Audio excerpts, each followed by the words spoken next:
Okay. October 5th, 2020 work session agenda. We will begin with our incredible administrator, Mr. Mannery.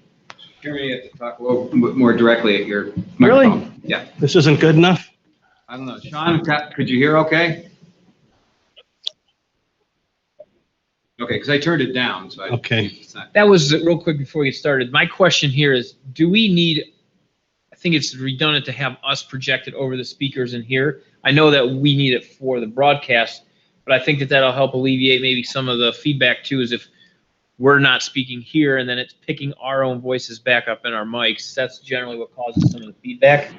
But So is there a way to turn us down over the speakers here, but keep the same volume that's needed for the live broadcast?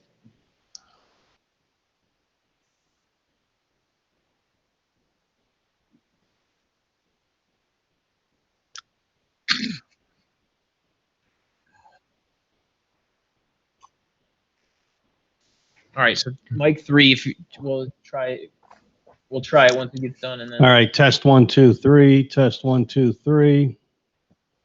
Is that good? sounds good. how about now? Can you still hear us good? Sean? All right, good. All right. So we're good to we're go, good. right? Yeah. All right. So we're going to resume. We'll go on with starting with Mr. Mannery. Okay, my first item is probably more of a group discussion. It's about CARES Act purchases. I sent you the spreadsheet of what we have purchased, we have left. We had a couple of decisions hanging out there, and Gabe needs to talk about. I assume that the thing you sent me today about the park on Bohol is out of the CARES Act. No, that's not the park particular. it's that was fire the station. fire My station fault. add-on to the fire Wrong station. memo. Yeah. That was the first part. The second one, that was the proposal for, we need that architect or engineer to come up with the plans for us to take this to bid so that we can award the bid and encumber the funds before November 20th. The other thing I sent you was a quote to tear out the whole upstairs up here, create 2 bedrooms for social distancing, and update the bathroom with better surfaces for cleaning and those type of things, because it's just tile and basic older surfaces. So that was something I sent him. He didn't do the full proposal, but he has at least the cost. There's 2 paragraphs, this paragraph, and then there's a paragraph at the end of these links here. So he came over, met with Chief and I, we went upstairs, Chief kinda, and some of the fire, 1 or 2 of the Who from did? Jen. Okay. They came over upstairs. If you go upstairs right now, there's a bed stuck in the corner. There's 2 closets and then that big window in the dormer. The idea would be to tear those 2 closets out, repair the wall where the dormer is, put 2 windows, put a wall down the middle, create another wall that goes across the length of the room to create 2 separate bedrooms for the ability to distance and keep people out of the main living area, as well as updating the bathroom with better new surfaces and updating it for be able to clean, disinfect them better, those type of things. So that includes all the engineering, the structural work, the updates, blah, blah, blah, blah.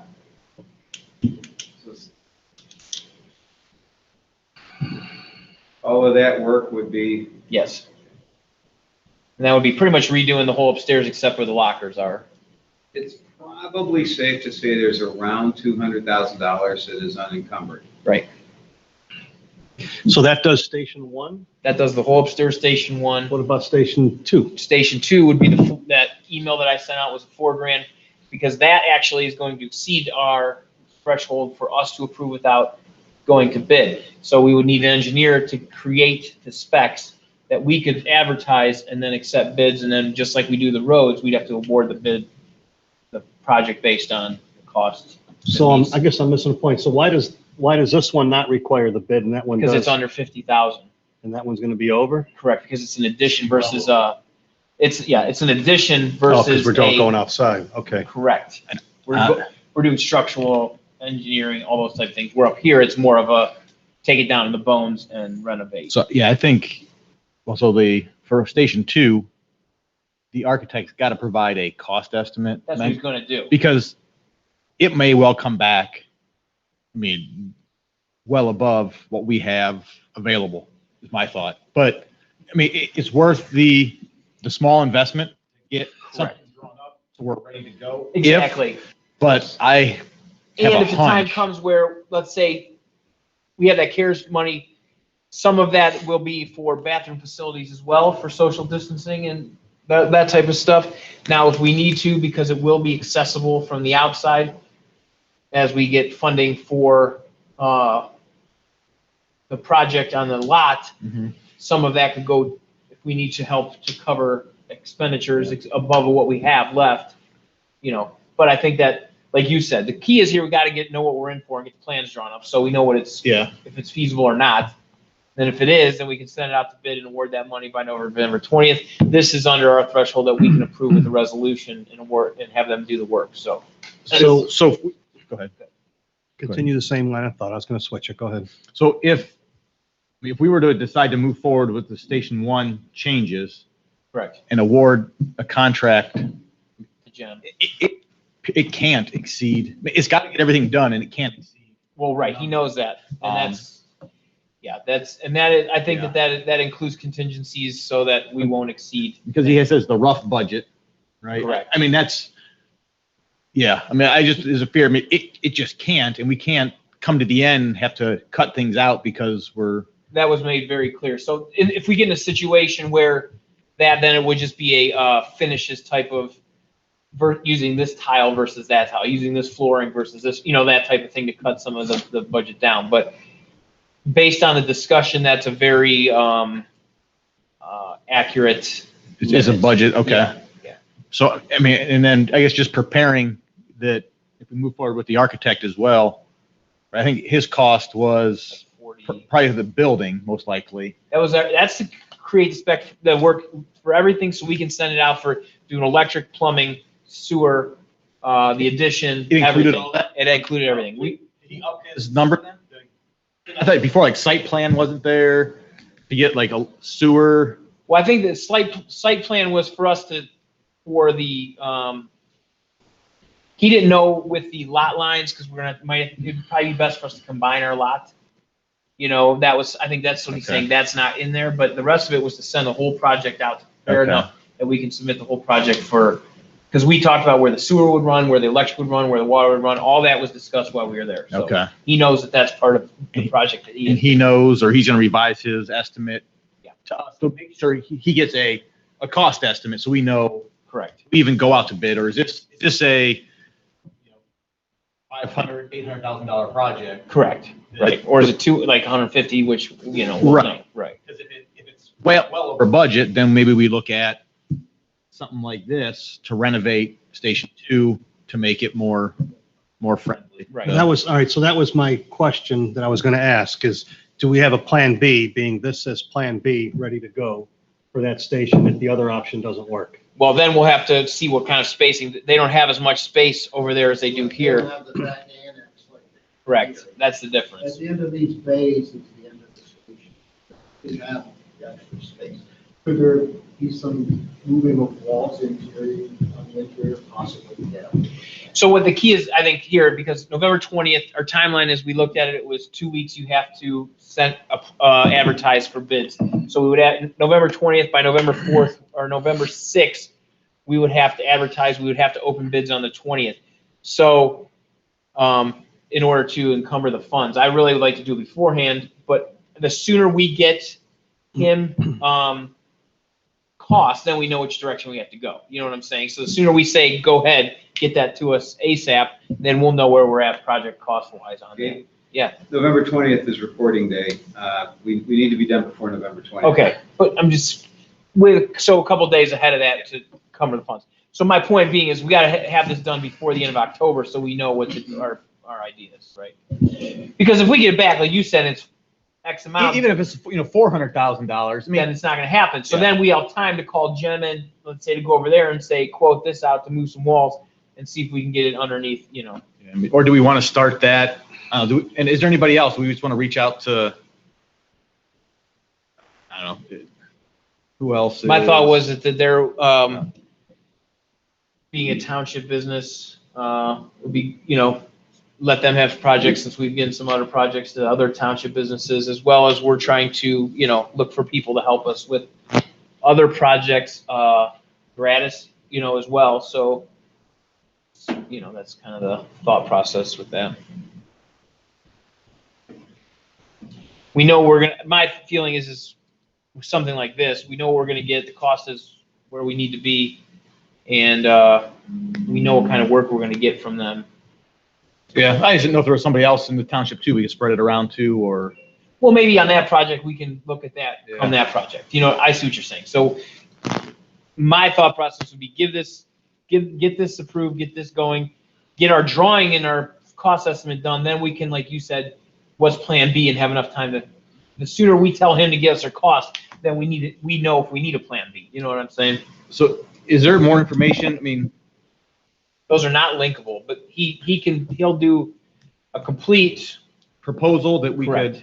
could, But once the idea was he's not charging us to do an estimate for the project, which, yeah, for renovations typically. would, yeah, right? but because there are going to be some engineering, because they're going to that wall upstairs because of the dormer and those type of things, but he's kind of did that without, The checks for anything we do with these funds have to be written by December 30th. correct, right. But the funds the project has to be awarded before in We time. have to award by November 20th because it has to be encumbered by November Correct. 20th. The actual check has to be written by December 30th. So my thought would be to go with this one, and then get the drawings done the other, than like you said, if it's way out of our budget to add on, then we can explore some options for that project if we want to. That would be my thought process. Next time you read the.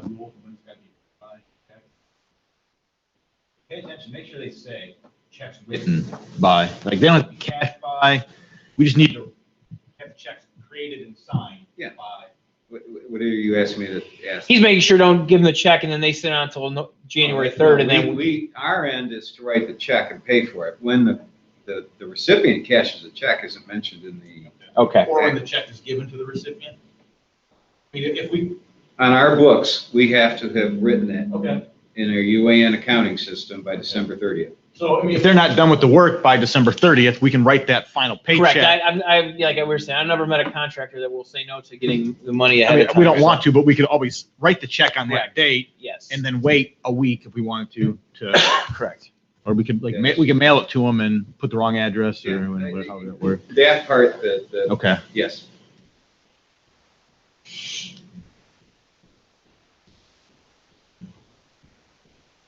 Yeah, I think we should, move forward with, I think both of these. That's what I think. Get it going, and Get then this that way. going.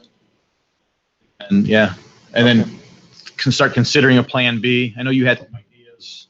Yeah, so maybe you come up with some ideas, so when we get that back from the engineer, if we get that back, and like Josh says, if it's out of the water, then we at least have a direction to go. So we're not trying to find a direction too late in the process, Okay. You guys cannot be heard. Um, Okay. Okay. I don't know if, And Sean will let Matt me know if Urbis they still does. can't hear you. He does I moved the renovation microphone, stuff. Sean. I'll reach out to him about it too. If the time Yeah. comes. Okay. Okay. Good. Oh, Never mind. okay. Mike, ball still in your corner. Yes, we're still in CARES Act. I don't- You want- The Grand River thing, I was gonna bring that up real quick. Go ahead. Okay. It's part of the CARES discussion. Chuck, you asked me to check and see if they needed anything in Grand River. After talking to their chief, they've been using their CARES Act to cover hours that we couldn't put somebody there because we weren't shifting people station to station. So they have, over the last 6 months, a couple of weeks, which comes out to about 690 hours that they picked up, that we would have normally had somebody there, but they had one of their guys working, said, because we didn't have anybody. So all told, that 690 hours comes out to about 10 grand that they paid for out of CARES Act. I don't know if there's any big for those hours. That's the question. I doubt you could reimburse them their hours, but we could always do equipment, right? Because it's still our station. We can sub-grant to them, Well, ultimately, we're sharing it, and it's the same thing. It was CARES hours, like, Yeah. that was the question. Or is there, moving forward, is there potential for more CARES hours? We're really good now, summer's over, we're covering things really well. Okay. But during the summertime, with everybody on vacation and stuff, we did have, especially June, July, and August, where we were, short a couple times a week, probably. So I mean, maybe going forward, if it comes up again, we can cover that expense? How would we cover it if it's their That's the thing. people? They were using CARES Act to cover it, but I'm not sure how we would do that. Okay, because we don't have a person to put there, right? So Right. it's not on our We shouldn't payroll. have a person to put over. So let me understand that better. I guess in my mind, I'm thinking if we didn't move people around, whoever was there would have stayed there, but that wasn't the case. We No, pulled them. We assigned, I assigned 7 part-time people to Grand River. 7 to Grand River and then 3 to each one of our other stations. Wow. Those 7 guys, they picked up hours as much as they could, but they're 24-hour shifts 7 days a week, so they didn't, sometimes it just wasn't coverage. During those periods that we couldn't provide coverage, Grand River, and it's in our contract with them that when we can't provide coverage, they will. Okay. And we bank the hours is what our contract says. I'm not sure what we're supposed to do with these banked hours, but these banked hours come out to about 690 hours for that 6-month period. I've looked mine over, and Chief Shook, and we agreed in the amount of hours, 690. So now it's a matter of, they, like I said, they use CARES Act because they didn't have it in their budget. They have a very small budget, so that's how they paid for that guy to be there. They came out, again, roughly $10,000, $10,390. So Mike, as far as funding for that, are we able to do that? Absolutely. We can sub-grant the funds to another community. There's a procedure for it, but. Okay, yeah, absolutely. well, I have no problem. You guys? No. I mean, that just makes perfect sense. So that'll free up that money back to them, and then they can use it for what they need. But I guess when I asked that question, I was thinking more in line with, there's more people from Painesville Township over there than there are from Grand River. And so we've bought a lot of equipment for our fire department specifically to address needs, Right. thinking that station has been omitted.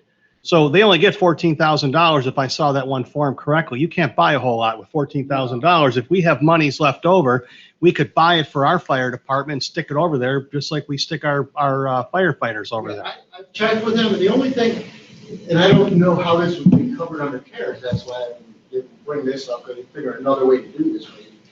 The only thing he asked for is they share reporting systems with us. We have an emergency reporting system. They tag onto ours, which makes it difficult for them to do, to keep their records separate from ours. They actually have to physically call us on the phone and say, hey, can you send me the record for this? They would like to have their own. That's about, I don't know, $3,000, I think. But again, I don't know how that would. Is that a CARES Act I don't even see expenditure? how that could be. What is it again? It's an emergency reporting system. No. Yeah. I would think so. So I don't even, so I So think what- the best way to help them is to pay them their 10 grand back, let them buy their own emergency. So what about something like where you have the assisted machine that we bought for our guys so they don't get too close to folks? That's it, chest compressors, They thank you. have that and a load system already. So- They already have that stuff in Grand River. So they have a lot of Oh. stuff that we didn't have. No kidding. They got grants for it. Okay. Their budget's about $150,000 a year. It's crazy. So pretty much a volunteer department. So we could sub-grant, so if they had another way to spend their COVID money, we could then sub-grant them to cover the 10 grand for overtime. But if they don't have a way to spend the other money, They don't even, yeah, because the only thing that and the chief's cover is on their budget. right? So I'm saying, like, I'd hate to give them money to reimburse them for it if they're not going to spend their whole allotment, because we could probably spend it. Is the only thing. I mean, I'm not opposed to. My thought going into this is we're going to have money left over. We're not going to be able to spend everything. I know there's other things being discussed, but if that is the case, and Yeah. knowing once again that there's many more people from Painesville Township getting service from that station, I would want to staff that station the best we could, but you just said they have the stuff that we're buying now, not realizing they already had it. Right. So we have an agreement, there's a signed agreement to provide coverage at that station? We do. Okay. And so just kind of thinking ahead, if they were ever to come into additional funds to operate their community, would we still have that agreement in place? Yeah, I mean, it's- Or could There we is a, roll that back? like any agreement, there's a gallon clause. I believe Okay. it's 90 days. Okay. I just think if for some reason they came into money somehow and didn't need, they could staff it themselves. Well, that would be nice, but we still have a hell of a lot more people over there that are Painesville Township Correct. residents. So if I live there, I'd want to make sure that things are the That's the whole best. reason we do it, is to- Absolutely. Right. Right. Again, I can check with him again. The reporting system is not going to apply simply because I don't see how to cover that under CARES. If I could tell him that we're going to reimburse him for their hours, that would be okay. Yes. And I'll find out what else. Don't give away the farm. I won't. No, he asked for a cheese card. I said no, so I haven't.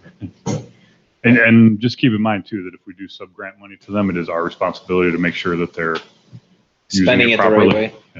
Before you are correct, Jeremy. If we use it, if we sub-grant for the specific use that we've been talking about, that's documented, we're okay. He's going to send me, like I said, we went over the hours, we came up with the same number. He's going to send me a spreadsheet with the dollar amounts on it, of what it costs to have those guys there. Okay. Anything else in the CARES Act, Mike? Yep. Bob Dawson, who's president of the county fair board, called me on Friday. They're building their community center over there, and they're about to open it up. And they have to buy round tables because those are socially more distant and safer. They have to buy about 30 tables, and it'll cost them $6,000. And Bob wanted to know if we had that, if we were interested in helping them out. I told him we weren't. My opinion was we weren't interested in buying $6,000 worth of tables, but I might compromise with them. And what about $1,000, which would buy 5 tables? So I told him I would present that to the trustees tonight as a request for CARES Act funds to buy the fair board, and it would be kind of like sub-granting thing that we're doing with fair board. Buy 5 tables for $1,000. That would be our contribution. Did say in return, if we ever need the building, we could. Which, if there was some reason we couldn't hold a Christmas party over at the Township Park, or we had some other need, we would have availability of their building. It'd be actually a better place to hold it. Is anyway. Perry Township donating any money? I didn't ask them that. Okay, I was just curious. Would we be able to, if there's something we wanted to consider under the CARES Act, could we purchase the tables as it's a township table and then provide them to the fair board to use? Then we're not sub-granting the money, then we're making the purchase. Yeah, we could do that. Oh, is that easier? It would be. Sub-granting is a little bit of a bureaucratic challenge for me, but that's what I do. So if we could just let them borrow them. And And even have So- them labeled, tables donated by Painesville Township? Well, if you let them borrow them, they're not donated, so. Well, that's true. All right, so back to the $3,000 thing. 6. He requested, 6, he requested 6. He wondered if we would buy all the tables they need for $6,000. I told him, we probably wouldn't do that. I was negotiating on behalf. I got them down to $1,000. Well, I'm not opposed to giving them more again, if there's more money than what we can spend, because they just came out with 600 and some thousand more. That's I'd gone. rather just spend something. That's gone. No, it's not, is it? So we have 200 left, but that's between these 2 projects. They'll be And gone. we got the COVID squad, plow truck. That's all. Once we do these, that'll be gone. Really? Yeah. Oh, my So, goodness. Mike, you said we have 200,000. Roughly Roughly? 200,000 available. Does that include the tables and chairs in here? No, yes, it does. Okay. Yeah. So if we got We do 50,000 50 there, over And here, hopefully 150 over there. I don't think we're touching that though for 150. Yeah, we'll see. But it could be, so if not, I guess it's another 50 there, but. Yeah. Let's see where it goes at the end. if we get down to the end and we could, Yeah, absolutely. Yeah, I mean, yeah, put them on ice. Okay. And I'm sure he'd understand that, as in his community too, they're probably doing the same Well, thing. it could be more advantageous to him to wait, because if we get to the end and we have some left, then we can possibly buy all of them versus, I will let them know. And the fair board is, they're here in the township, Right. they're, And they did offer us their community center. I think that might be a better place for it anyways, but, It's gonna be new. yeah. It'll hold 266 people. I think that's pretty close to what the township park holds, but I'm not percent sure. But it would be a nice place if we choose to locate there. just closer to Gabe's house. I assume it'll keep going with Metro Parks, but they are letting us use that park for free, that community center, I should say, for free, and they normally charge a rental, so you never know. That's all I have for CARES Act. Ready for the next one? yes, sir. Okay. Part of the federal government's coronavirus relief economic aid for everybody is here. Let's not deduct Social Security withholding from you for the rest of this year. And then next year you can pay it back. That does not affect us. Okay. Except it affects the part-time firefighters. They do pay into Social Security. Isn't it optional? Yes, it is. And it is the employer's decision. So, The question for the board is, do we want to withhold the Social Security withholdings from the part-time firefighters for the rest of the year? And then they have to pay it back next year. I say we just keep withholding it as is. Yeah. Administratively, we would prefer not to do this. and So just Chief, continue would as you is. pipe in, share your thoughts, please? I think that, especially, the guys are doing fine with paying it. Yeah, it's a decision needs to be made, but I don't sense there's a lot of support for it. Even amongst. Can I make a comment on that? Sure. Can you guys hear me? Yes. It's possible that if Trump gets in there, that he may relieve that, and so you don't have to pay it back.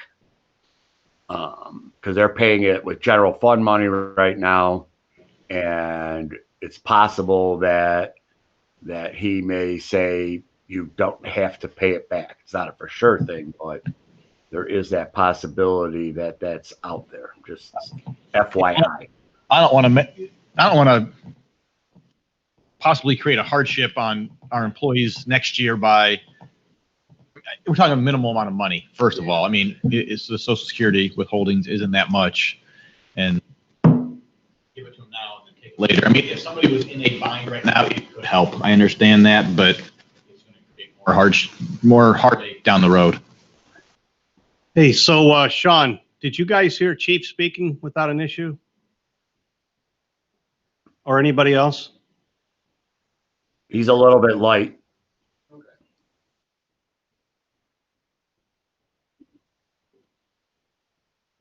Hi,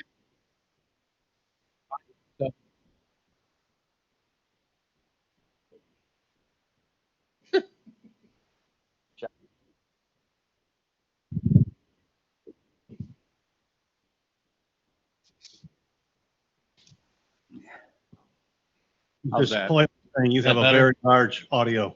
But I don't. That's unnecessary anyways. Okay, so can you hear me then? Yeah. I'll rub it a couple times. Yeah, that for us is unnecessary. We'll get the hang of this.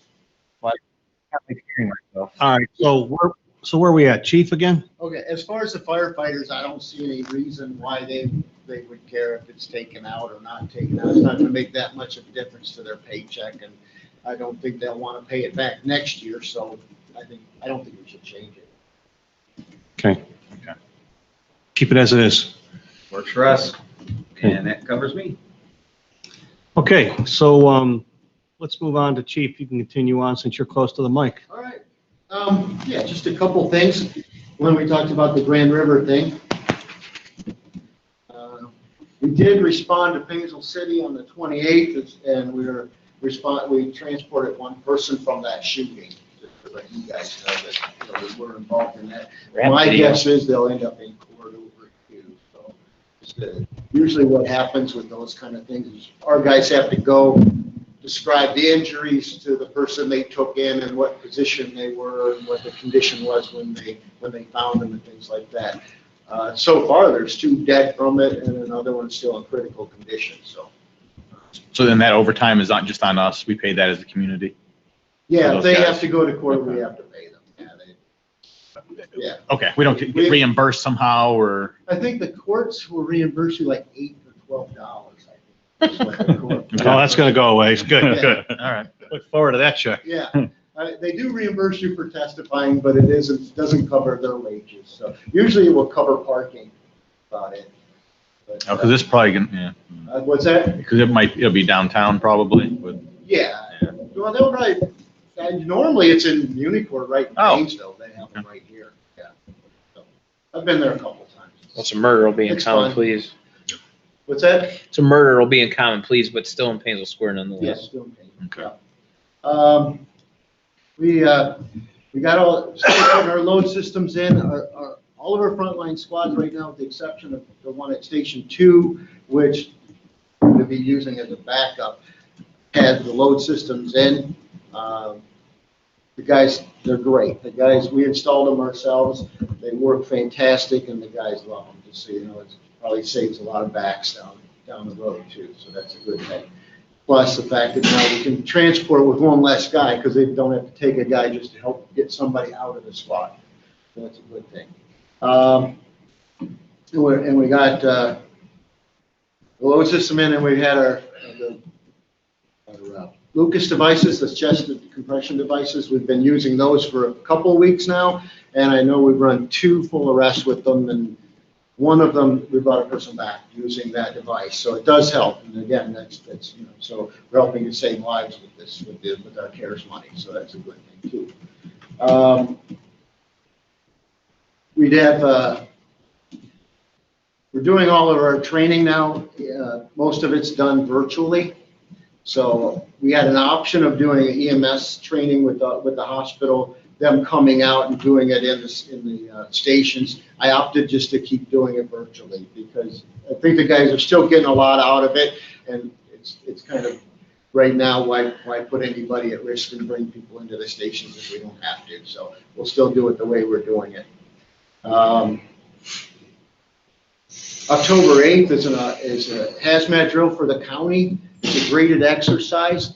Normally, they have a whole setup for these things, and they have like a tanker turned over somewhere, and we have to go and respond to it. It's going to be in Painesville Township this year, which most normally is. It's either in Painesville Township or Wickliffe. They almost always have it, something going to Luberzall that gets in an accident, and we have to go fix that problem. This year, it's going to be on Blackbrook Road. There's going to be a tanker overturned.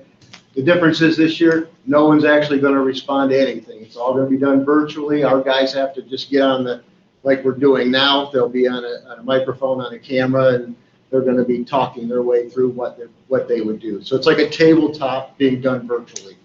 And that's how we're going to have our graded exercise this year. So There's actually no vehicles involved, no tanker, no. Just pictures. Just That's all pictures. we're going to deal with.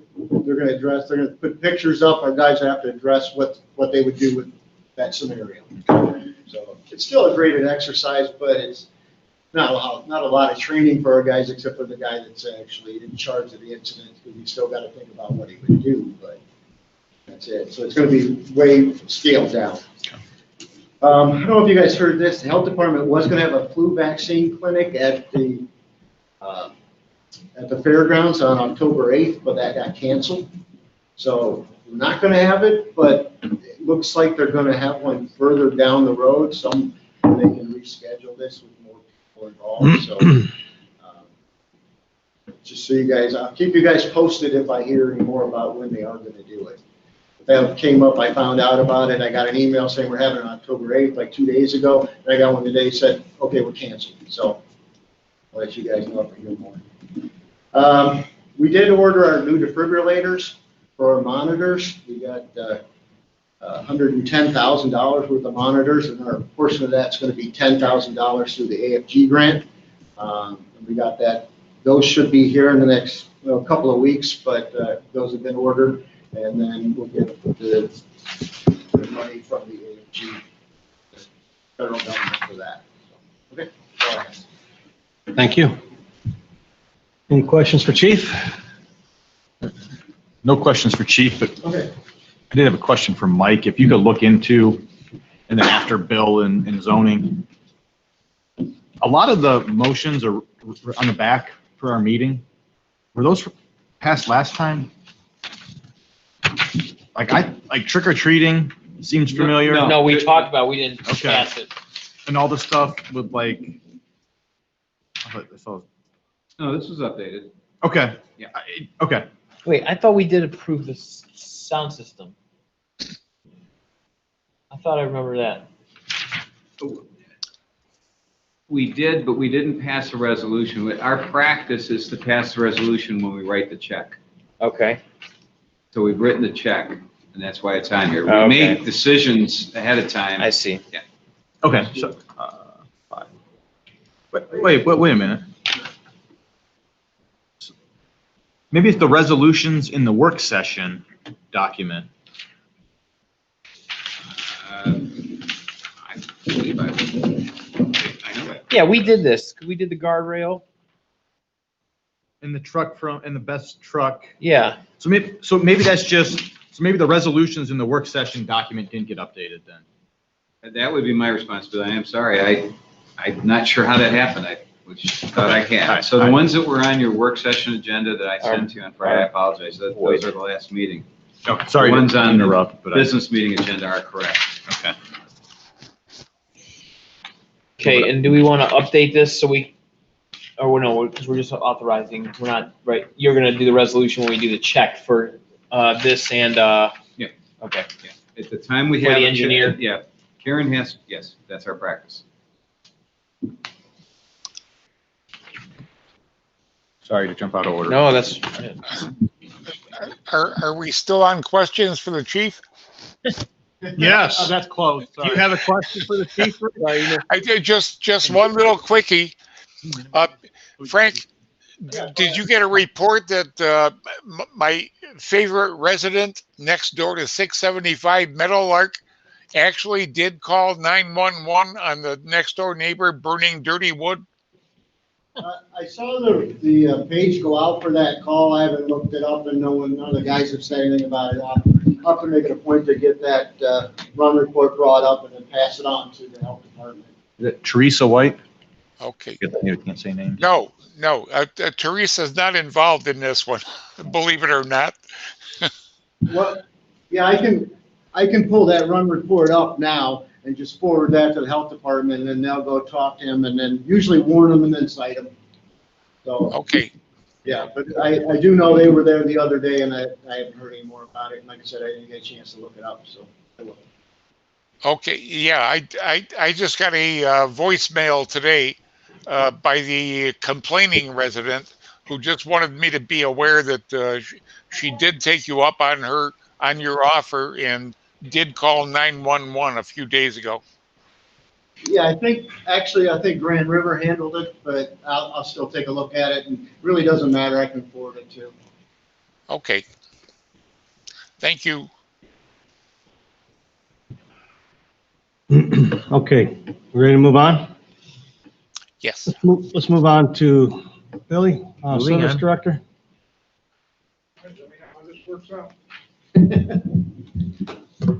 So we typically take the Hometown Hero banners down anytime after, Is that mic turned on? yeah. Yes, it He is. just turned after that Veterans overhead. Day. Can you guys hear Mike? Jason's nodding. Can you hear Mike? Or yeah, Mike. Can you hear Bill? Yes, good. Okay.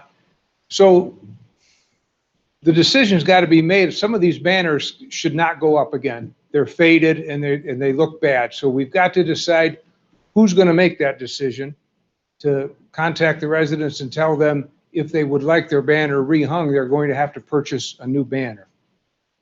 And then the cost of the banner, I think, is $72. Right. So if we have to buy a new banner, we don't have to buy new brackets. So I don't think we should be charging the people for banners and brackets when all they need is a new banner. No, that was the point of this when we did all this was to charge that upfront cost for the brackets and the banners, knowing that the brackets generally would last at least 3 years or longer, but if the banner need replaced, they would repay the cost of the banner only and not Okay. the hardware. Okay. And the reason I'm bringing this up is Karen is already getting some calls for people that want to rehang a banner next year. Well, Karen doesn't know whether what the condition of the banner is, so if So do maybe we- we should put these people on hold until we take them down, and then we can give Karen a list of all of the banners that should not be hung again. How many years have we done this now with the banners, Bill? This is the Three. They've been up So, 3. I mean, personally speaking, I don't think they should go more than 3. I know initially the conversation was annual, but that was too much. So some places only go 2 years, but like if you go 3 years, think like you just make an automatic turnaround unless it's sitting in shade all the time. The great majority of them need to be Well, replaced. most of the ones on Menor Avenue that are facing, the side of it that's facing to the west, they're so faded, they're just white now because of getting the afternoon sun. Can you flip flop them I guess you don't know, but when you put them up, you know, if one side's faded after 2 years, can you put that, or no? Just change them out. Just Change them out. 3 years. I thought we discussed we were probably gonna get like 3 years out of them. And I'm there, yes, I'm there too. When we did our Absolutely. pricing model, I thought it was like 3 years. Yeah. The brackets would be fine, and then they'd have to replace them after 3 years. And the pricing included enough to pay for that banner plus the brackets. And then if the brackets need replaced, that was kind of built in for that 3-year price. I've probably got 12 sets of brackets. Yeah, so that's just the cost of the Down banner. there already from people that Oh. hung it 1 year and decided not to rehang it. So the first time you buy it, you buy a banner and a bracket. So So what do we charge the first time? Do we charge? 180, Oh, I'm sorry. 186, 180. I thought it was 150-ish, yeah. 140 to 150-ish, I thought. 140.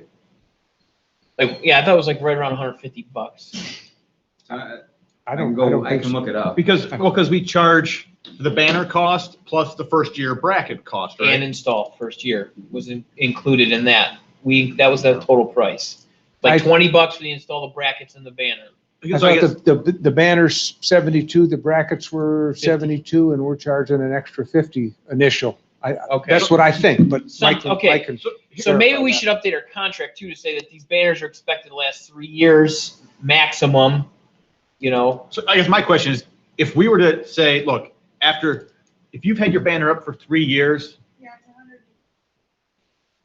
so it's, okay. Okay. If we say, if your banner's been up for 3 years, it needs replaced, and it's still gonna be $50 for the year. Would we lose money in the long run if, I mean, they're already paying 50 a year to rehang, which they've already bought the bracket and the banner. I don't know, do we just say it's $50 and do we just replace it? Well, then we're eating $22, I think. I think the cost of the We'll banner see what Mike alone comes is back with. 72. Let's wait till we get the total. We just Yeah. said 140. But I think if It we is told them just 140. the cost Bill, of it's the only banner and 140. then there's no rehang fee. Charging 140. 140, Bill. Okay. So they're paying, I thought the brackets were only 50, but they're 70 for the brackets? I don't know. I don't know. I thought it was cost of the banner, 70-ish, 50 for the brackets, and then like $20 for the labor for the first time. That's First what I time. thought. Okay. And then we expected that 3 years. Rehangs were 50, and that would go into a fund to pay for brackets. So if your Okay. particular sign broke, the brackets didn't need to be, you didn't have to pay for the bracket. It would be in the fund. So nobody ever has to replace a bracket, but when the banner needed to be replaced, it would be on the person to replace the banner. That's Okay. what I thought we were doing. Okay, so anyone that's been up for 3 years? Up for 3 years needs to be replaced automatically. If there's any that are faded before 3 years, then I think you make the determination. Be a little lenient. If it can go another year, give it, because that's money somebody has to spend above. But otherwise, they're paying 50 or 70, right? Yeah.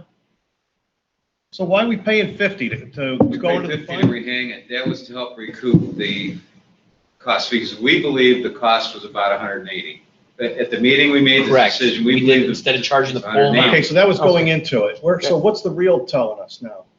what's What are the left. real costs? I mean, so that was projected costs back when we had to set a price. Those were all projected on good faith. And that's what we came up with. So now that we've had a few years of reality, what's the real cost now? I don't know. So 72 for a banner. How much for the $50 for the hardware? I don't know. I don't think do it was that. somewhere around there, $35 to $50 for the hardware, I believe. I thought the hardware was closer to like 100 and we were I know. prorating Well, that I out think over. I think we are losing money. Then we definitely don't charge $50 for new banners. That's Full why, cost. that's why the $50 rehang fee was. That's to what it was.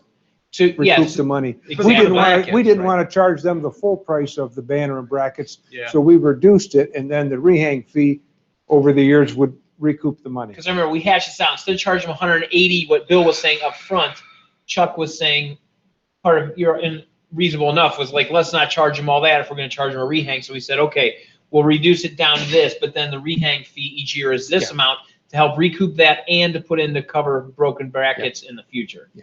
So I think that All that's right, why so we did it. 3 years of rehang automatically. Yes. Okay, All right, which would be quite a few of them. yes. Almost All of them now. A large majority of them. Yeah, large We majority. take in 20 to 30 every year at least. So do we set it at 75? Says, I think 75 is good. Update our contract to say that after 3 years, you will be required to replace the banner. And you can have the old one if you'd like it. And you can have the old one Yeah, back. it's theirs. You paid for it, it's yours. And it's still $50 every year to renew. Thereafter, right? Yep. So yeah, the third or the fourth year, you're paying 75 and then you're back to 50. Yeah, so Right. that's still a deal. I mean, so, Okay. okay. So Essentially, you could it's- actually, so check this out. You could actually put a new one up every year. Instead of paying 50, you pay 75 and you get the banner, right? No, I don't think we want to get into that. Oh, you could. Yeah, Why not? If you wanted, yeah, if you wanted a banner. It's then not we're gonna costing be- us anything. Well, is it is. Why? Because the banner's 72, and then part of the idea was if the $50, we're losing out on the money we were covering their Yeah. labor to do Oh, I it. got you. Well, that and the Gotcha. bracket cost, I think. And was then, spread and then out. we lose that extra money for the bracket we were putting into an account, You're you just know, looking for a so way to to speak. like decorate your house or what? There has No, not I been, was just the numbers. there just hasn't came been to one mind. banner, I put them on the walls. one bracket break. Good. They're Okay, good. they're good banner, or they're good Brackets, brackets. right. We haven't But had that's a good. Time's gonna come, and then we're gonna have to replace brackets, and who knows in 2-3 years what the price is. Yeah, and we're not gonna be able to charge. Right, we're not gonna be like, everybody needs to pay $80 now because we Right. got broken brackets. So it's okay that they're not breaking, because that's sort of what we thought. All right, well, I'll get with Karen and explain that to her, and And we need to update our contract to Yeah. state the banners will maximum of 3 years. So Okay. for the sake of discussion, what if somebody wanted to change their banner out before 3 years? Full price. What do you mean? Like a new picture or just? So let's say that somebody said that banner's too white. I want a new one put up. I don't want to go another year. I want to have another one up. Buy a new one. Buy a new So one you plus start the start 50. over getting 140? Yeah, we've not had anybody do that. But that's I'm just what thinking. we would do. I would think it would be the Do- 50. I think maybe the worst case scenario then would be 70 cost plus your 50, so 122 or 125 or whatever it would be. If you go sooner. Yeah. You still gotta get the $50 plus the cost of the banner. So Okay, all right. what if one becomes damaged in some way? Here we go. Well, hold on. Yeah, Wait, yeah. stop. I know. You got run. And I think what you paid to replace it was probably too much. So if somebody gets damaged through no fault of their own, what do they pay to replace it? No refunds. Sorry, no refunds. Do they, so somebody hits a pole, knocks it down, they pay $75? I just think it gets put up out of the fund. Well, okay. I mean, are you gonna hold it against them? It's like somebody hit a pole and your dad's thing fell down. Is that what happened? Yeah, so You know somebody what? ran over the pole. I mean, so Well, there's from a extra standpoint, money. real quick, from a standpoint of us, we should submit that to their insurance company for reimbursement Okay. for property damage. We would All pay it. I mean, if my insured hit a pole, knocked over a pole, and they had to pay for the pole to get replaced, if the community submitted a cost for damage that was done during the Well, accident, there you go. it would be covered under their property damage portion of their insurance. Flip side, tornado comes through and rips down Menor Avenue and wipes them all out. We can replace them all? we won't have time. Okay. So I guess, I think it should be not the full price. Maybe, 125. Plus the banner plus. or is it the cost of the banner? They already paid to hang it for the All right, year. worst case scenario, I guess, but then we're getting in this, you're getting into this or that situation. I think you need to have it If defined. there's an act of God then they have to pay it. Anything short of an act of God, you just replace it. Like in the case of Mike's, he could have filed the insurance claim. So sorry that happened. You apparently got stuck with it, huh? I'll be taking up a collection at the end of the Yeah. day. All right. So I think in that case, I mean, I don't know, the person should maybe pay the $75 to. Yeah, that's for the banner. Okay, yeah. We'll rehang it in Yes, that event. Yes. In the act of God, they pay for the banner, we'll rehang it. In the event of a property damage claim, we need to ensure that we're submitting that for reimbursement from the insurance company. Because I think It will be as easy as getting a police report, who's the insurance company, calling them and sending them a bill, and it gets added to the claims. That's. Because I think we've said in the contract, doesn't it cover if they're wind damaged or something that, I mean, we don't own these. We don't say we're gonna replace it if they get damaged. I don't think it says. I mean, I thought it was, it gets put up and, yeah, whatever happens, happens. Yeah. I absolutely hate to add to this conversation, but if an act of God saves the Charlie? tornado that takes out, it's an act of God that takes out Menor Avenue, they also damage the brackets. So we're only charging for the banner, but then we are out all of the brackets if there's an act of God. Yeah. I mean, and that's, we've been collecting a little bit extra each year to cover brackets. And so if that happens, that was sort of the point, was to collect over the years, so that if the brackets did need replaced, we'd have a fund for that, so What fund is that in? it would be general Mike, fund, I'm guessing, Is there a fund? Is that dedicated, Michael? Nah, it's just in the general fund right now. Dedicated fund? So, I mean, it's not that much money where we really gotta screw around with it, I guess. It'd be nice to. I think we should create a line item for hometown. I mean, we hero. could if you want, but Yes. Yes, I think we Yes. all three of us would like to see a line item. all right. I'll talk with Karen about that. Just She bring- might have a sub line item in there that I'm not aware of. I'm not positive, to be honest with you. She does. Can we move the sub line item to a line item? Wait, okay. If there's a sub line item, then you'll see both, so. Okay. Yeah, it might just be, yes, we could, I'm sure we could do something there. So just to recap, so it's after 3 years, people have to get a new banner. They can have the old one if they want it. The cost is $75. There's actually no rehang fee. They're just buying the banner for that year. And if somebody drives into a pole, we'll try to get that from the insurance company. If not, it's a $75 banner charge because they already paid for their hanging that year. Is that correct? Yes. Okay, we're good? Okay, moving on. So the salt brine we had been getting from ODOT, they're not going to provide for us anymore. They've been giving it to us for no charge, and they have decided they're not going to provide it to any communities in the state anymore. Now, they won't sell it, they won't provide it, they're just, This is the county or no, ODOT? this is ODOT. So we're going to, I've ordered a brine tank that we're going to put down at the service garage. We are going to start using Aqua Salina. It's a natural man-made, yeah, special this year. Nobody's ever seen anything like it. It's going to be the best ever. But anyway, it's Aqua Sound Salina. presidential. Yeah. Yeah. And it's a 4,000 gallon minimum delivery from them. So I'm getting a 5,000 gallon tank because they don't make a 4,000 gallon tank. We're going to put it outside the garage. We're going to, the cost of the tank includes the pumps, the hoses, the fittings and everything. We'll plumb it right through the wall of the garage, and all the refilling of the brine will happen inside the garage. We typically use between 3,000 and 4,000 gallons So one fill a year. a year, and the cost, so we had gotten the brine for free, and we've been buying the beet juice to add to it for the colder temperatures.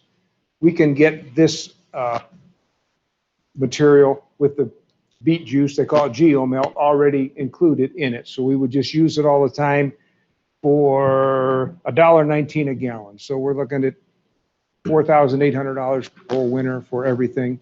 That will come right out of the salt budget. And then there is still enough money in the salt budget from 2020 to pay for the brine tank, and we'll have to pour a concrete pad down at the garage, but How much do we spend in beet juice a year? Do you know about? the beet juice was, if we used 3,000 gallons of brine, we were only using about 1,500 gallons of beet juice, and it was, I want to say $2 a gallon. So we were spending $3,000 on Yeah. beet juice, and now we'll be spending 4 to 5 on. So for it's not everything. that much more, I guess, is what Yeah. I was looking at. No, it's not. And this is maybe a dumb question, but I don't think it really is. Do you know what the freezing point is of aqua salina? I mean, so it's putting it outside, obviously It's going to be, it's used as a de-icer, so it well, shouldn't freeze. with the geomelt, it's going to be down in the 15 below. Okay, Yeah, we'll be, so we should be fine then. yeah, Okay. yeah, we'll be good. Mhm. Yeah. And again, I'll tell you this, the salt cost contract came in this year at $47.98 a ton. And last year it was $63.13. So we'll have a savings there as well. Run So those numbers again. What'd you say? Repeat that, please. the salt contract this year through ODOT is $47.98 a ton. Last year it was $63.13. Okay. We'll have a savings there. So we'll want to buy the 105% probably if we have room for it, right? If we have room. 110%? 110? Yeah, 110%. if we have room for it, yeah. Yes. So moving on to the curbside leaf collection. We don't know yet if the school is going to let any of the students' clubs participate. We have 2 curbside collections, one in November, one in December. We had been paying them $1,000 for each collection. So our options are, I have talked to Major Disposal. Major Disposal handles it for Concord Township. They do it all. They supply the truck, the labor. Concord Township employees don't do anything with it. I've asked Major Disposal for a price for a truck and a driver. And then our guys would go out and actually throw the bags in the truck. If that happens on a Monday through Friday, it's $1,080 for an 8-hour day. If it happens on a Saturday, it's $1,240 for an 8-hour day. I don't know if we can get it all done with one truck in one day. If we had 2 trucks, 2 garbage trucks, and we still had some of our guys going out with the loader and the dump truck, we could probably get it done in a day. Our other option is just letting our guys go out during the week, but it's probably going to take 4 to 5 days, weather permitting, keeping in mind that in early December, we could get snow.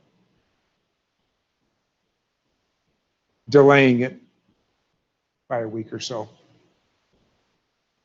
So it sounds like a wash. I mean, it's either $1,080 to them, or you're paying $1,000 to the school. Well, yes, or I Plus, was you're using all thinking, our trucks and gas. Otherwise, it's just our guys Yeah. follow them in a vehicle, and which would be a heck of a lot less. yeah, Sounds like a cheaper, better way to go. well, Especially and if you could do it during the week, Yeah, because well- then you're cutting off on overtime. yeah, well, right, and if we did it, if we just got them for a day and we weren't able to finish, I guess our guys could then finish up the following day or day and a half. So But where would they dump? So they would would they dump it right out at the nurseries? they will, they take them to Losley's nursery on, somewhere in Perry. Okay. So That's where they take them from Concord. So right now, because then we also have, after leaf collection, we then pay somebody to load trucks and haul them to nurseries, right? Yes, there's no cost to dump them, but we are responsible for Okay. hauling them away, so. So that'd be a savings as well. So it seems to me that we're probably better off.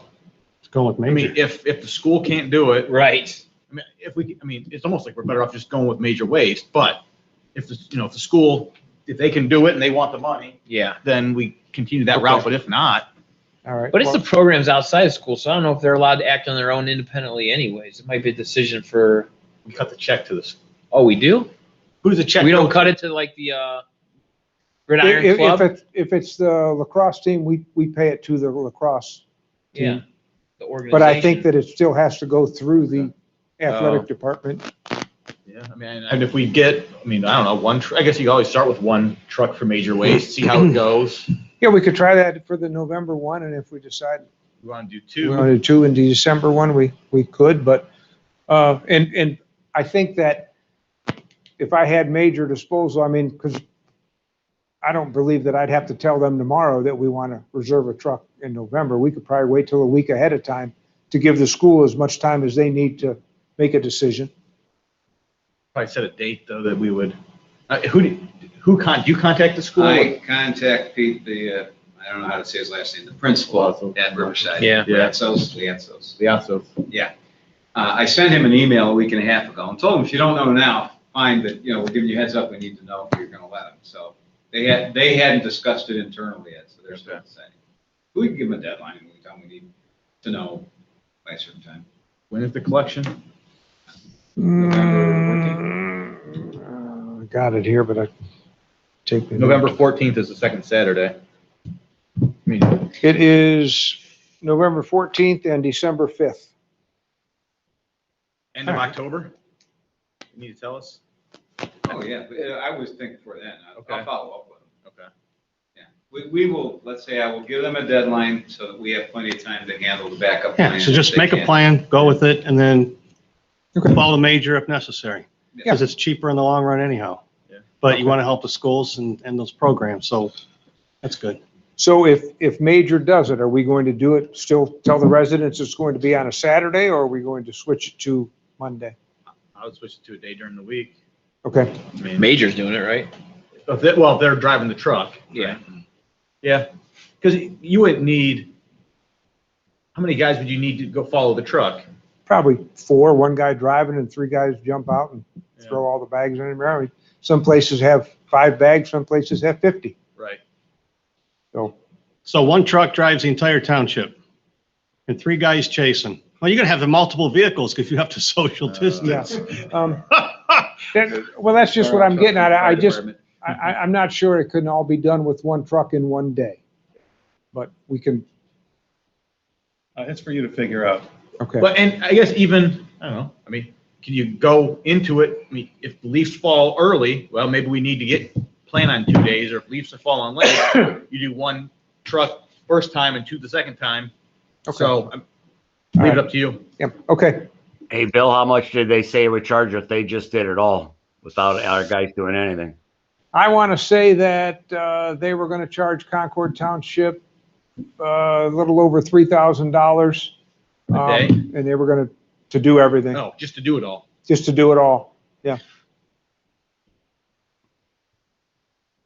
That might be an option as well. And then that way you don't have to have your guys get paid overtime and. I was just gonna say, how much are we spending in labor though, that they could be doing something else? Yeah, well, it wouldn't be overtime if they do it during the week, but we could do something else. Do you want to get a price from? Just curious, what it's gonna cost in manpower from our end? Yeah. Could we utilize that elsewhere and just pay them the I $3 grand don't, and have it done? And I think Concord Township might have more roads than I was us. just I gonna really, say, I mean, the first year probably could be a learning curve on the price for them, probably. Yeah. Right, I mean, they got to throw out a number it's only in for 1 year anyway. unless it's easier and, yeah. okay, I'll, Get a number, I yeah, guess. I'll get some more information. That's true, by the time we do it on Saturday and pay our guys in. Okay, so we're moving on now to the 2021 township funded road paving list. Last year, we got the $113,000 grant from the county, and we used that toward the program we had last year already contracted. So we said that this year we would add $113,000. We reduced the cost of our cost last year by 113. So we said we would add 113 this year. We typically target 300,000 from the levy. So we're looking at a $410,000 to $415,000 budget for next year. So the Manhattan area, which is Manhattan Parkway, 5 cul-de-sacs off of it, Morgan Drive off of Crestwood, and Bartwood. Bartwood's a small street that we split with Perry. So we will see if Perry wants to do their section like they did with Crestwood, Dorchester, and Bristol. Bartwood's that little stub street off of Morgan? Yes, Okay. So, Yes. and since you brought it up, so we have no houses on Bartwood, I believe, right? We have no residents. Nothing. We have no residents on that street. we don't? No, I don't Well, believe so. none that vote. I mean, I think it stops right there. I mean, walking that list. There's, Well, time out. I know that sounded bad. I know that sounded bad. So let me just say. That was Chuck Hillier. Yeah, that was Chuck. So there, the reason I said that is when I was walking Morgan, I walked to Bartwood and there was nothing on it. And I remember at the time looking and I was told that is all Perry. So there's no Yes. Painesville So- Township taxpayers on that road. So that's, I mean, it sounded kind of bad, but so maybe part of that Well, I road wonder is why- ours, down a little bit, but not much. I There's don't no know how that could taxpaying be when residents part on of the that road is, Well, I part mean, of the road is in the township. You know, Bill, I've been wrong before. I know that's kind of Okay. hard here, but. But anyway, that's not, so I'm going to submit that list to Ted to give us an estimate of what he thinks those roads would be. I know I had Ridgecrest on the list for last year. Ridgecrest is a long road and it might be too much money, but he's going to give us that cost also. If we decide Ridgecrest can't be done next year because of the Looking at cost, GIS. we may be able to add a couple of other roads, maybe off of Hale Road. But Slow. so when we passed the road levy, we said that for the first few years, we would spend heavy on the roads. This may be the last year that we're at the $300,000 mark. We might have to back it down a little bit in 2022. So just something to think about. But I will give this list to Ted and probably by early December, he will have that. He will have a cost and a recommendation. And we will go to bid in February. Yeah, he wanted to go to bid Go to early bid in again. February, and it'll probably be a combined project again with Concord. You go And he down, where's talked today Morgan? about maybe Perry Township getting in on it, Here's Morgan. It's that road. maybe instead of the county, but it would Okay. still be a joint project. So yeah, so Bartwood is only probably 150 feet in the township, and the houses adjacent to Bartwood are Morgan. They Yeah, have driveways on Morgan. okay. So we don't have any residents that access Bartwood. Now, It's not our road. well, but the piece is, right? It's in the The township. stubby is. So, I mean, so my thought is, couple options, right? We can pave the stub there, or we can just pave Morgan. And if Perry Township wants to pave their part of Bartwood, we can pave our part. If they don't want to pave their part, do we just leave ours orphaned and not do it? You know what I'm saying? Like, if Perry Township isn't willing to kick in to pave in front of their residents' homes, why are we gonna pave the stub that none of our taxpayers use? Okay, well, we'll get a price from Ted and then see if Perry wants to participate. Yeah, I mean, I don't know, do you want to reach out to Karen and start that? At least start them thinking about it. And I mean, we're doing paving in the area. We'd pave our stub piece if they want to pave theirs, Ooh, but wait a second. So I clicked on the first house on Bartwood behind, so the address, that says Crestwood. I'm on the wrong street. I'm sorry. Actually, most, if not all of the streets on Morgan have jurisdiction in both Painesville Township and the jurisdictional lines cut their backyards. yeah. Yeah, we're looking at if there's any houses on Bartwood that would be, the townships, and they're not. So Okay, everything, I mean, so the houses that are on that corner, they're facing they're facing Morgan. Morgan, so Yes. that's the township. Yeah. But that road, so that little bit of the road, I guess, to the back of those houses is ours. Yeah, there's a drainage ditch that runs right along the back of the properties, and I Okay. think that's the property line between Perry and Painesville Township, and as that ditch meanders through the backyard, some people are in both townships at the rear of their property. So that's my thought. We pave the stub if Perry's gonna pave their piece. I don't know. I guess, or Okay. maybe we just do it and All right, well, do we'll our piece. we'll see what it is. That's interesting. So just out of curiosity, so the one guy who, he lives at 544 Morgan, his last name is Oraz. So he owns, obviously, the house he lives on, but right behind him is another sublot. It's a smaller sublot. He owns it. And that little sublot's in Perry, where his house says, the auditor's thing says his house is the township, our township. So anyhow. Okay, the last thing I have is Crystal Park. We hung the camera up at Crystal Park Yeah. last Thursday. You got And some. the way that's working, it works off of a cell phone plan. And John, we decided that the pictures would just go to John's computer, but it also goes to his phone. So every every morning at 6 o'clock, all of the previous day's pictures get sent to him, but he also gets alerts on his phone. It's set up right now, it's a motion activated camera. It's set up that when it detects motion, it takes a picture every minute. You can take one every second if that's what you want. We posted the signs last Thursday also, park hours, sunrise to sunset. So over the weekend, looking at all the pictures, there were kids in that park at 2 o'clock in the morning. They weren't necessarily damaging it, but they were there. So maybe we need to let the sheriff department know that we now have hours at the park so that anybody that's in there after dark, that park is lit up very well at night. So they'll see them if they go by. Oh, yeah. Yeah. So- Um, I think definitely ask, can you put on your list to ask them to drive by, and if they see somebody, give them warnings, let them know. Right now, we've got the camera mounted on a tree, and we bought a protective box for it so that even if they tried to damage it, I don't think they could. But where it is on that tree, the pictures, what you saw is about as good as we can get. We could make it closer to the gazebo by maybe mounting on a 4x6 post. It would then be very obvious to the kids that that camera's there, but That's not all. So- it's just a matter Prevention's of the best, what are we going Right. to do when we see the pictures are? Was there damage this weekend? No, No. Okay. no, that there was a picture of that kid, and the sign was bent a little bit, but there was another picture of a kid smashing it with a skateboard, it looked like.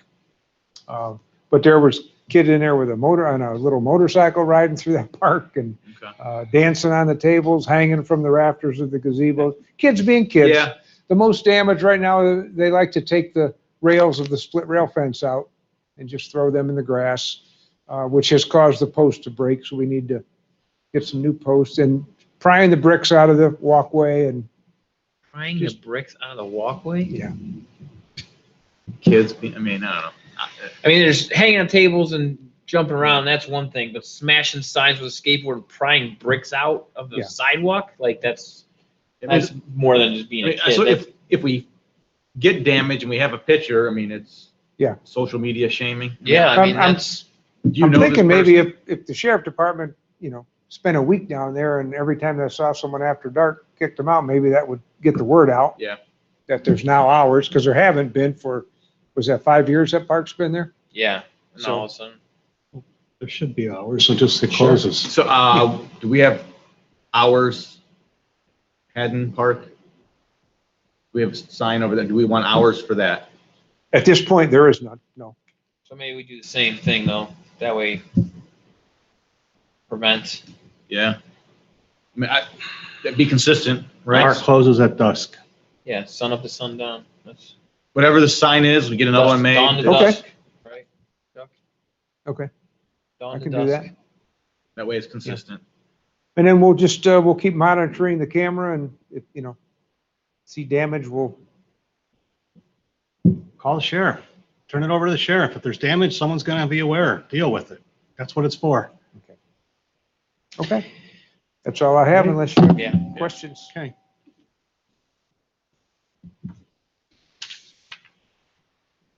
All right, save the best for last. We're going to zoning, but you only got 10 minutes. So who wants to go first? It's like text amendments. It says Rich. Rich. Okay, I've got some text amendments and stuff. Harley, do you have anything that you want to run by the trustees? All I have is the update on, the shared access for the commercial parking lots. Jeremy and Jason did research on it and found that there's really no reason why the BZA couldn't place a condition on a conditional use permit. And because it's referenced, access management is referenced in our comprehensive plan, it could also be appropriate for us to create a zoning resolution. In fact, though all new would have to abide by the zoning resolution as opposed to just conditional use permits. So, So if you so choose, we could create an amendment to the zoning resolution to include the requirement for, shared access between properties. I think it makes sense, right? Also, so thank you for doing the research. I'll look at you since you're here. But Yeah, I think Jason did it. yeah, you know who did the research. So, yeah, so very well done, clearly worded, very easy to understand, so thank you. My first take is if BZA can make it a condition. If we do it that way, I think it could, it's not gonna catch everything and make everything a shared access, but there's some more discretion to it. I mean, so if I buy the old Gibbs property, you make me do a shared access with the adult shop next door? I don't want, I mean, that's what I'm saying. I don't want to force somebody to do a shared access with a business that they don't want to be associated with. Or if it, if a church goes somewhere, they don't want to be associated with something next door. So from that, from forcing the shared use, I don't know. Makes sense. Hesitant that way. I mean, I don't know. There's a whole lot of good other situations other than adult store down there. So let's say otherwise, outside of that, I don't see that there would any that wouldn't. If there was a apply. church and a liquor store, I don't know. I mean, How many of our stuff required generally, construction wise, is going to require BZA anyways, or no? No, not necessarily. The zoning commission would be involved in the site plan reviews. And they can they say at that point that they want them to do? We have design standards. I can't answer that question with the information I have off the top of my head. Maybe Rich can, but in our site plan review requirements, there are some things that the zoning commission has some leeway on where they can negotiate things. But I'm not sure. I mean, quite honestly, I'm really looking at our 20 corridors. I mean, that's really where we would want it. yeah, I mean, was Sherwin-Williams forced to do that, or was that on their own? That was on their own. So, I mean, I think We didn't ask them to do that?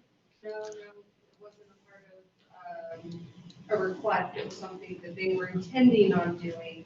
So, There was a discussion held, but Rich would be more appropriate to answer that question because he's the one who talks to them through that process. Rich, we didn't ask or bring it up to Sherwin-Williams to connect to Aldi? No, actually, they came up with the idea when we discussed the site plan review. Typically, we leave it up to the zoning commission to study on-site traffic circulation, as well as how that on-site traffic circulation intertwines or interferes or affects the off-site traffic circulation in the general area. Because I made them aware that that was a potential point of review, they came up with the idea. They actually approached Aldi before they turned their site plan application in and made that proposal on their own, thinking that that would relieve traffic circulation from Aldi's exiting that wanted to go east on Menor Avenue instead of having to sit out there at the stop sign in front of Millmore where there's no traffic light. So both Aldi's, and Sherwin-Williams, and Goodwill, along with Tom Reby, made those arrangements to have cross connections and allow people from each of their clientele bases to have access to each other's parking lots. It's a good concept. It's not going to work in all situations, but anytime we can mention it and get some cooperation without interfering with the basic business principle of the individual businesses, I think is a win-win situation, especially if it keeps some of the congestion off of Menor Avenue. Okay, from now on, we'll just make it a suggestion. All right, move on. All right, we're good. We're gonna move on. We only have a few minutes left here. I want to get the other things you got listed, Rich, so go ahead. Okay, listen, we have a lot of text amendments. Right now, everything is a work in progress. The only one that the zoning commission is committed to holding a public hearing on is the one that originated with the trustees for making the indoor self-storage, climate controlled self-storage units a conditional use in the B1 zoning district. We are trying to pay attention to adding what should be permitted uses like landscape contractors, general contractors, paving contractors. They really should have a place in the township that they could call home zoning wise. And right now, the thinking is that's in the I1 light industrial zoning district, which would also permit them in the I2 zoning district. We're just getting into a total rewrite of our sign section.